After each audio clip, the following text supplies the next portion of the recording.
Good morning, good afternoon, or good evening, depending on where you're listening. This is Dan Turchin, host of AI and the Future of Work, and CEO of PeopleRain, an AI platform for IT and HR employee service. If you enjoy the podcast, please subscribe to our newsletter at peoplerain.io/podcast. That's PeopleRain, like the reign of a king or queen, REIGN.io/podcast. You'll get bonus content and insights from our guests. First, a little background before we jump into today's discussion. Our relationship with journalists and journalism is more complicated than ever. You might say it has roots as far back as 1891, when Senator George Graham Vast famously said, "History is the propaganda of the victors." We have a narcissist in chief who is fiercely protective of his propaganda and the perception that he's the victor. Controlling the press has become a favorite pastime, not just of politicians and war heroes, but also executives, athletes, and everyone else who cares about their legacy. The story of tension between the Fourth Estate and everyone else has been told brilliantly on the silver screen. Movies like The Post, Spotlight, and Kill the Messenger have all kind of told versions of this story.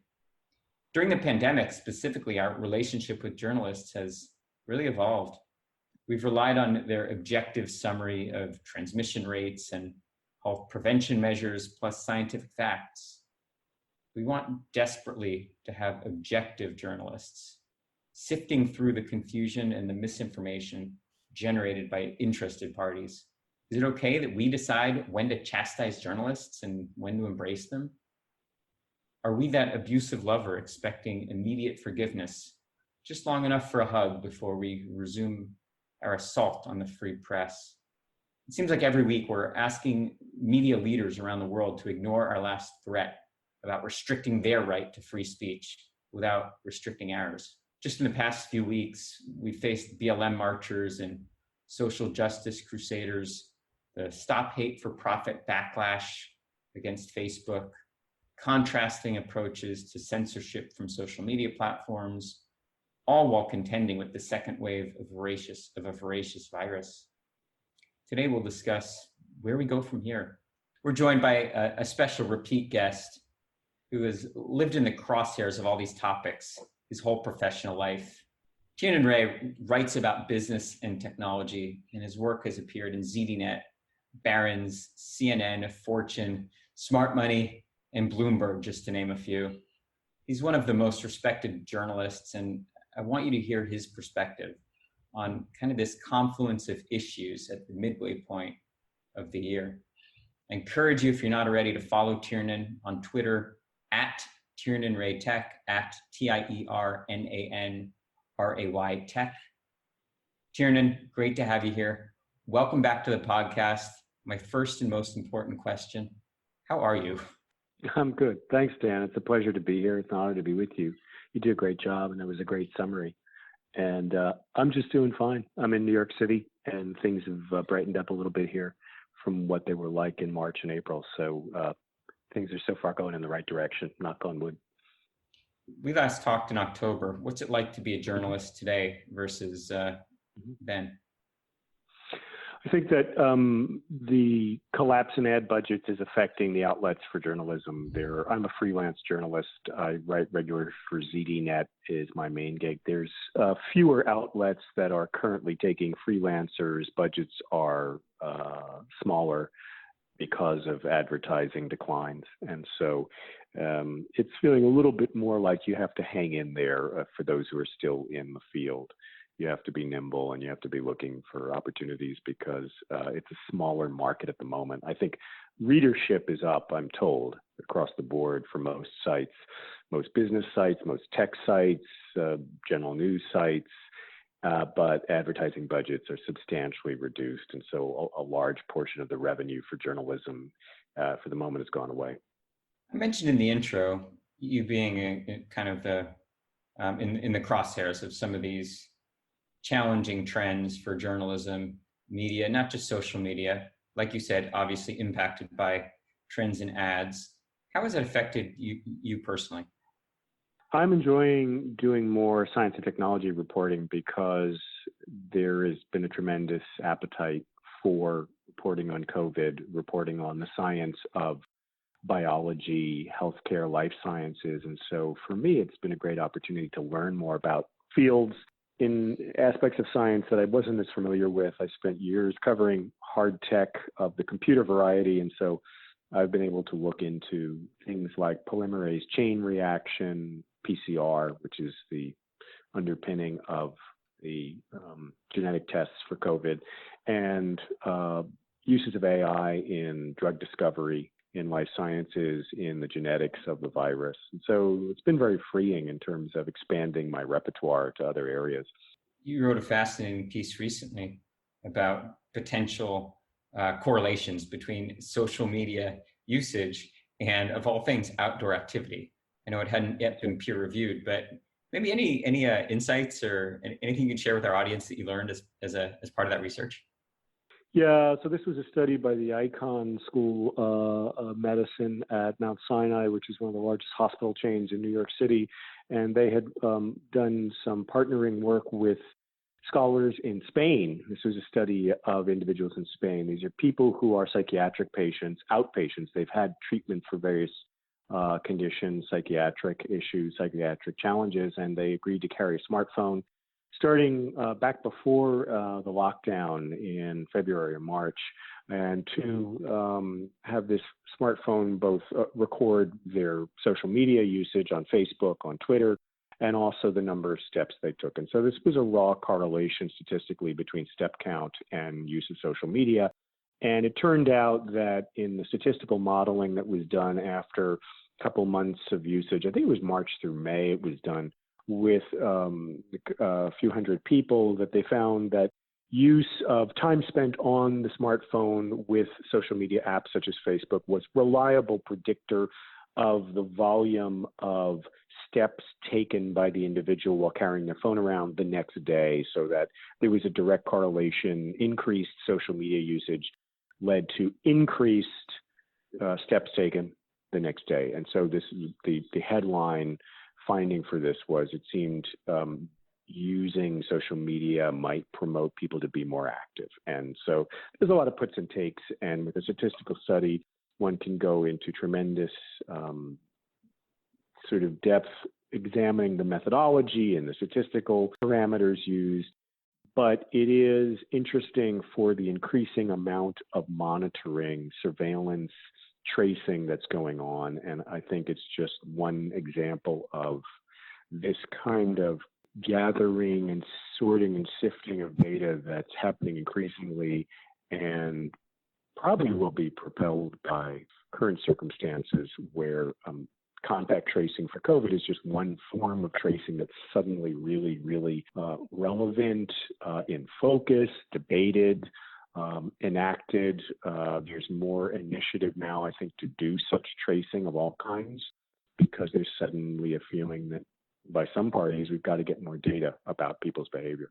So behavioral studies of this kind, I would expect, will increase. It certainly disproved the hypothesis that I would have had, but I guess that's why I'm not a social scientist. That's a good point, Dan. The authors were saying one of their takeaways was whether or not you believe exactly the predictive value here, you should keep an open mind and look closely at social media and not presume social media is perhaps necessarily bad, like it's rotting people's brains. Maybe there's an upside. And so while perhaps some of the findings of the study need to be corroborated by future work, the authors were making a broader point that they think there should be a more nuanced discussion of the pros and cons of social media versus some people may have a purely negative view of it. Now, data is the foundation of all AI.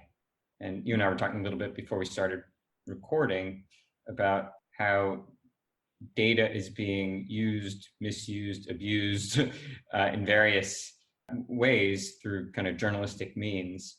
When it comes to who owns the data and how does it get shared, and kind of mitigating the potential impact of biased data before it becomes popularized in the press, what, as a journalist, what do you feel is your responsibility, your obligation when you're dealing with potentially personally identifiable information and trying to kind of extract objective stories from data that could be subjective? To, first of all, be clear in accounting for what's going on data and what are the circumstances it's put together. For example, the data that was used in this study by Mount Sinai that we just talked about, where they're studying people's smartphone behavior, is data that was gathered by scientists, by clinicians, and they asserted that they took the proper protocols to protect the identity of the people participating. We had another study that recently that we wrote up on ZDNet, and this is about using information from patients to send targeted ads for drugs. So the life sciences companies, the drug development companies, pharmaceuticals companies want to send more ads to you, and there are ways to do that using third-party consumer data and using patient data.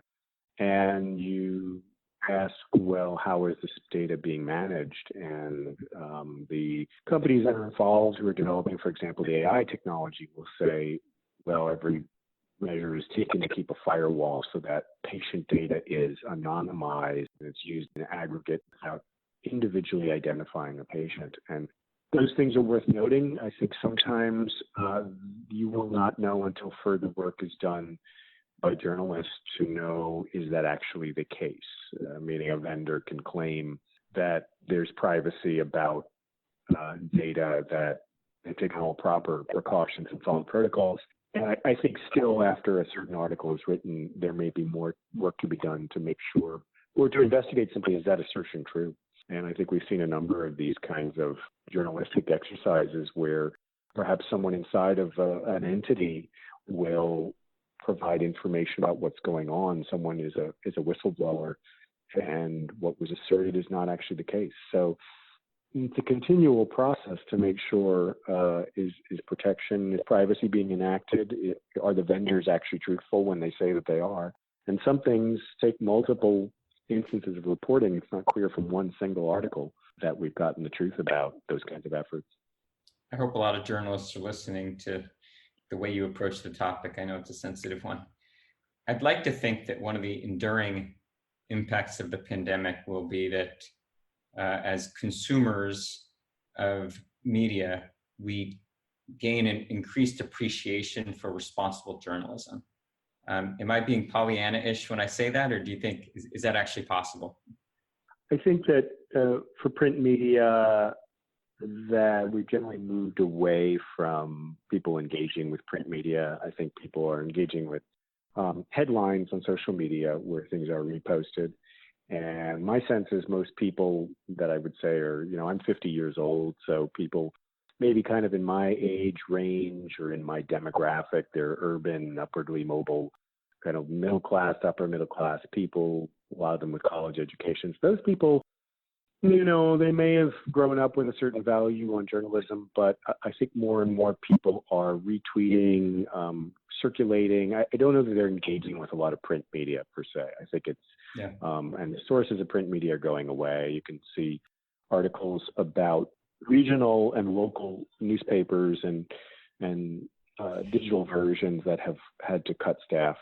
So the big national newspapers, the Wall Street Journal, the Financial Times, the Washington Post, and prominent regional papers at the Boston Globe, these are doing well, fortunately, and they're doing great work. Yeah. But I think generally people are engaging less with long format journalism. The number of readers out there for a lot of written journalism, print-based, is dwindling. And people are moving to discussions, threaded discussions, social discussions, and they're engaging with streaming media and video more. So, broadcast and cable news still continues to have a lot of viewership. There was a recent flare-up that was headline news in Silicon Valley, where a very, we'll call it overfunded new app called Clubhouse, the subject or is the home of a conversation where some high-tech execs were very critical of some journalists. It's supposed to be a private forum. It obviously leaked.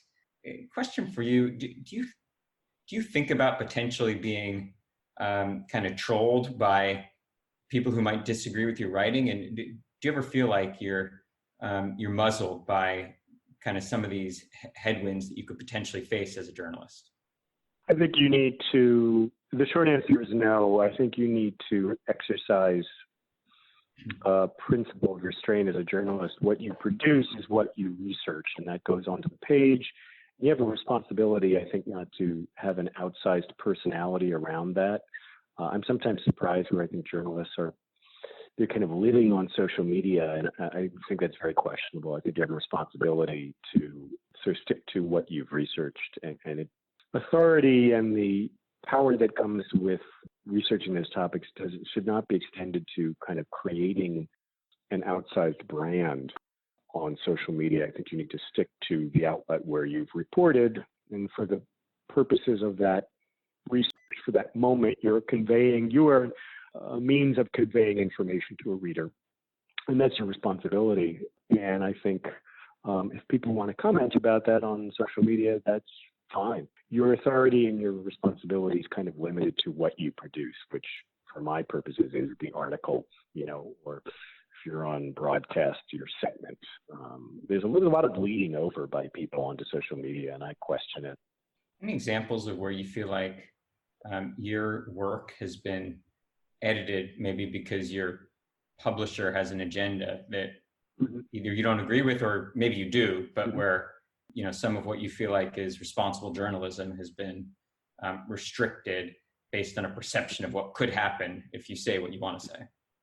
I've been really lucky in the editors I work with that they've generally taken a light touch to things. And at Barron's, when I was there for 13 years, we were writing about companies where the coverage was very important to them because it would directly affect the stock price. But the rule was generally, you want to go to the entity that's being written about and fairly give them a chance to respond to anything, especially things that might be negative for their reputation. And as long as that was followed, editors, in my experience, followed the practice of maintaining an editorial independence from anything that would be commercial concern, advertising concerns, anything like that. And so I was fortunate over that time that it was not hemmed in. And even now as a freelancer, the last year and a half, it has not been an issue for me. That said, my kind of journalism tends to be more about writing about hear people doing cool things and neat things. And so it probably tends to end up being more positive. It's not going after people for doing terrible things. So maybe it doesn't attract as many issues as that. You mentioned the impact of job cuts in the kind of broader media space. Any thoughts? Will we see that impact the integrity of content? Are there fewer editors? Are things maybe slipping by that wouldn't in the past? Or what are your thoughts on that? Yeah, it's already impacting, I think, levels of coverage. And I'm certain it's impacting some levels of local and regional coverage, issues that are important to local readers.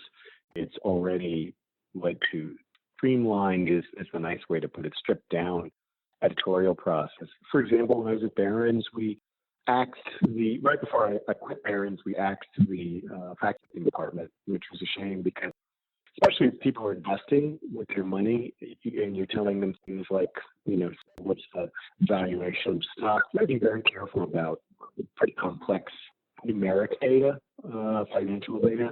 And so one of the great things about Barron's was we had a whole crew of people to check those numbers before they went to print. And it was a safety net for us, the reporters. And it was also a consideration for the readers. You should make extra sure that you're not subjecting them to false information. And that was done away with. And that's the practice in journalism increasingly, as reporters are responsible for their facts. I think that's a shame. I think it's a mistake. I think it's worth the investment, especially in the age of quote-unquote fake news, worth subjecting reporters' work to an extra layer of scrutiny. It's good for the reporters. It keeps them on their toes. And it's good for the readers. It's an investment in making sure that things have gone through an extra pair of hands and been inspected. So we've already seen this impact, and it's going to continue. And it's the richest institutions like the Washington Post may be able to sort of navigate that better, but it's certainly going to affect the entire industry's ability to do in-depth work, to do extra fact-checking, and be careful about data. Sad but true. I didn't realize that about the fact-checking department at Yeah. Barron's. The fact-checking things especially is a disappointment. And we were held out. Barron's is one of the last ones to do away with this, but a lot of places across the industry had done this. Major institutions that just said, we're not going to pay people to go and double check what reporters have done. And I think it's a mistake. I think fact checking is very important, and it's very good to have it be an independent function that keeps the reporters honest. So even the best reporters can make mistakes, and they should be held to scrutiny. It's good to have that check on them. So you published an article recently that I enjoyed related to a theme that we talk about a lot on this show, which is the future of work. You talked about how some executives are concerned that as work goes remote, meetings go remote, we might miss opportunities for that kind of serendipitous kind of creativity that, you referenced Steve Jobs, or even I know you'd interviewed Rowan from Five9. What are your thoughts on the kind of, what's the enduring impact of the pandemic and work from home on the future of work? It seems to me that people at the moment are discounting how important it is to be physically in a space together. And I think it must have an impact. I think people are being very positive and very courageous in adapting themselves to working in an isolated fashion. And I'm curious to hear your thoughts, Dan. As a freelancer, I'm kind of used to working in isolated fashion, but it seems to me that important things happen. And Steve Jobs specifically used the term serendipity. He believed that the mingling that happens on the way from your cubicle to the cafeteria, maybe in the sort of the open courtyard space of an office park, in these common spaces, that serendipity of chance, unplanned encounters is really important. And that he said you can't be achieved. And at the time, he was talking about email, right? And he was talking about talking on the phone, but and we have Zoom now, but it's still not the same as a chance, unplanned encounter. So it seems to me it's really important what happens face to face in an unplanned way that can be positive. I'm curious about your thoughts, because you're a person who works with a team, and now I would assume it ain't happening physically in person, face to face. I think it particularly impacts younger workers. So call it, your millennials and even younger, who really need those serendipitous moments to build relationships and learn from unstructured ad hoc conversations. That's what I think is most missing when everything is structured and time bound on a Zoom call. One thing that we've done a few things at People Rain to try to mitigate the impact of that. One is I hold office hours where I'm just available on Zoom and working like I would in an office. And I think culturally, that's not a pattern that has yet been recognized as replacing office hours in an office. But I'm hoping that, because this work from home trend isn't going away, that we're going to keep trying. We're going to keep innovating, try to back into some processes or behaviors that maybe can replace what we lost. One thing that is a big benefit to our business is that, me and a lot of certainly leaders in Silicon Valley, we're missing tens of thousands of miles of travel and hundreds of hours that we're not in an aluminum petri dish. So if we can somehow get take back the commuting time, take back the travel time, just kind of rationalize how we value our time, and even a portion of that make available to investing in team building and spending more time in one-on-ones and asking the team how they're doing. I think it's possible that we could quote, build back better, even though we're going to sacrifice some of the serendipitous moments that we had in the office. That's interesting. Gary Dickerson, the CEO of Applied Materials, which is the largest chip equipment vendors, a similar thing to me is what you're saying. He said, I think it's better. He said, I think I'm more productive now. He said, I'm less jet lagged, spend less time going to clients, and I think I and the whole team can be more focused when we're purposeful. about the interactions. So yeah, the other side of it is, as you say, perhaps there's an upside that outweighs some of the loss of serendipitous work. There's something that comes out of this that is positive in terms of efficiency, productivity, focus, lack of constantly getting on a plane. Any day of the week, I'll take a 3 or a 4 a.m. meeting in Europe if I can save 2 days of travel. And right. I'm finding that they're equally productive. Only now it's not an option, for the prospect or the customer to just expect the vendor to get on a plane. Now it's we're just having to adapt to these patterns. And I'm finding maybe like you mentioned, the CEO of Applied, that there's no inherent reason why it needs to be less productive. We just unfortunately, we had to be forced into changing the patterns. I'm reminded of John Chambers, formerly CEO of Cisco Systems, and you probably recall, Dan, that Cisco has for years had this telepresence system, which is like the most expensive and most incredible version of Zoom ever. So it was, sometime before Zoom, but it's a whole room outfit where they would come and install, this thing. It was like installing a transporter room. Chambers, when he was running Cisco, was apparently he would just he would take these calls on the telepresence thing at all hours of the day or night, and so he was kind of, before everyone was really doing this thing, because he was selling networking. He was doing this thing where he would say, "Look, we can have these meetings. I don't have to necessarily go to Europe," because he was a salesman at heart. He loved to meet with clients. Say, we don't have to be constantly getting on a plane. Buy this $500,000 system from Cisco and have this high res video conferencing sessions like you're right there. So maybe we're all coming around to the John Chambers world of work.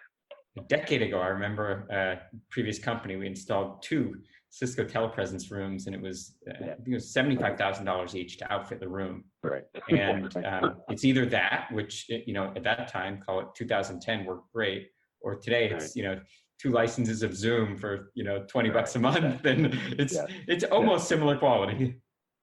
Right. Well, we went from telepresence to, we can really do this simply with a laptop on broadband, and maybe at some point, it becomes so integral that people go back to wanting a $75,000 per license version where it's like super high res and we feel like you're physically there.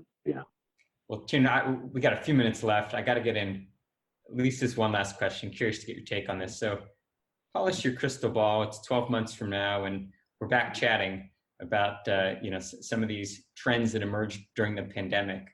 What remains and what has gone back to normal? Let's assume we've got COVID in the rearview mirror. Yeah, I think your point about working smarter, working better, possibly is going to continue to take hold. And I think a lot of the remote work is going to remain remote, as people have been saying, offices at partial occupancy. So a lot of that will take hold. And I think a lot of the super spreader events, group gatherings, things like that will still be hampered, will still be limited. And we'll be back to normal with that in any way. And the other stuff, individually wearing masks, walking around, I think short of a vaccine at that point, we will have adjusted ourselves to doing that a lot. Last one for you. Are you more or less enthusiastic about the future of journalism than you were a year ago? I'm still actually able to get paid for writing articles. So I think given how tough things have been on the industry, I'm personally more enthusiastic than ever. It's called survival delight or something like that. Well, you're doing great work. Keep it up. Yeah. Tiernan, as always, great to have you on the program. Like I said, hopefully you'll revisit us and we'll have a lot more to talk about as some of these trends play out. Thank you to everyone for listening. We'll be back next week with another fascinating discussion with a tech leader. If you like the podcast, again, go to peoplerain.io/podcast, subscribe to the newsletter. Thank you very much, and thanks to Tiernan.